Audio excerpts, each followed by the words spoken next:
Assalamualaikum dan selamat sejahtera. Hari ini saya akan tunjukkan penghasilan kompos sisa makanan dan penanaman. Pertama sekali adalah penyediaan bahan untuk membuat baju kompos. Yang pertama sekali adalah bin kompos DIY di mana saya menggunakan 2 botol kosong yang besar, dan yang kedua adalah bahan sisa makanan. Yang ketiga adalah gula merah. Dalam penghasilan kompos sisa makanan dan penanaman ini, terdapat 3 fasa, di mana fasa yang pertama adalah proses fermentasi.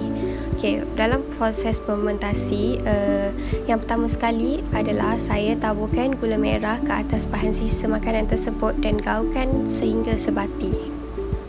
Yang kedua adalah masukkan bahan sisa makanan yang telah digaulkan dengan gula merah sebentar tadi ke dalam bin DIY, di mana campuran tersebut hendaklah dimampatkan sehingga tiada ruang udara. Yang ketiga, tutupkan bin DIY tersebut dengan kemas dan selotipkan di bahagian penutup tersebut. Kemudian catatkan tarikh selama seminggu, di mana tarikh yang saya gunakan di sini adalah daripada 27 hari bulan 3 hingga 5 hari bulan 4. Yang seterusnya kita pergi kepada fasa yang kedua, iaitu proses pematangan, di mana yang pertama sekali saya sediakan bekas kosong dan tanah. Kemudiannya saya masukkan sedikit tanah ke dalam bekas kosong tersebut.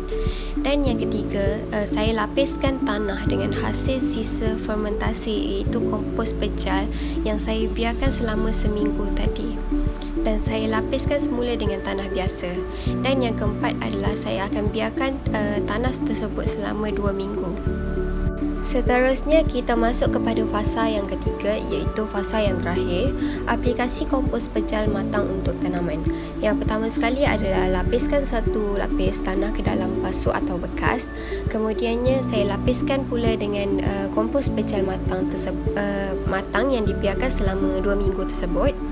Yang ketiga, saya lapiskan lagi dengan tanah sekali lagi.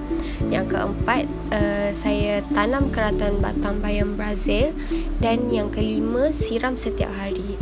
Secara tambahannya, cecair kompos berlebihan saya telah campurkan dengan air, kemudian saya semburkan ke atas tanaman tersebut sebanyak 2 minggu sekali.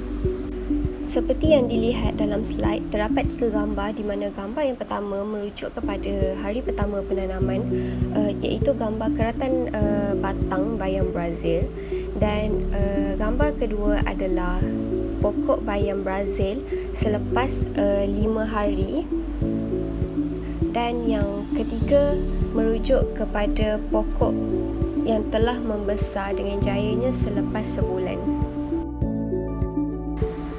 Bayam Brazil mempunyai pelbagai khasiat, di mana bayam Brazil mengandungi vitamin K, iaitu penting bagi proses pembekuan darah.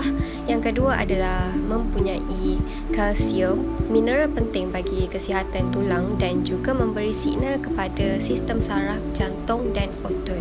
Yang ketiga mempunyai vitamin C, antioksidan yang meningkatkan kesihatan kulit dan sistem ketahanan badan. Slide terakhir adalah kelebihan lain bagi bayam Brazil, di mana yang pertama adalah mencegah kanser. Bayam mengandungi antioksidan seperti camphorol yang mampu mencegah risiko kanser.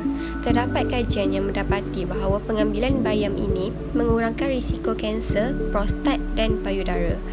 Yang kedua adalah dapat melawan radikal bebas, iaitu bayam mengandungi antioksidan yang mampu melawan radikal bebas serta mengurangkan risiko penyakit tersebut. Yang ketiga, bayam Brazil juga mampu menurunkan berat badan. Seperti sayuran hijau yang lain, bayam juga mengandungi kandungan serat yang tinggi. Ia membantu kita untuk mengawal porsi makanan dan berasa kenyang lebih lama. Seterusnya, dapat mengelakkan sembelit, di mana bayam merupakan serat tidak larut yang bersifat tidak larut dalam air. Ia dapat melembutkan najis serta melancarkan proses pembuangan air besar. Itu sahaja daripada saya. Sekian, terima kasih.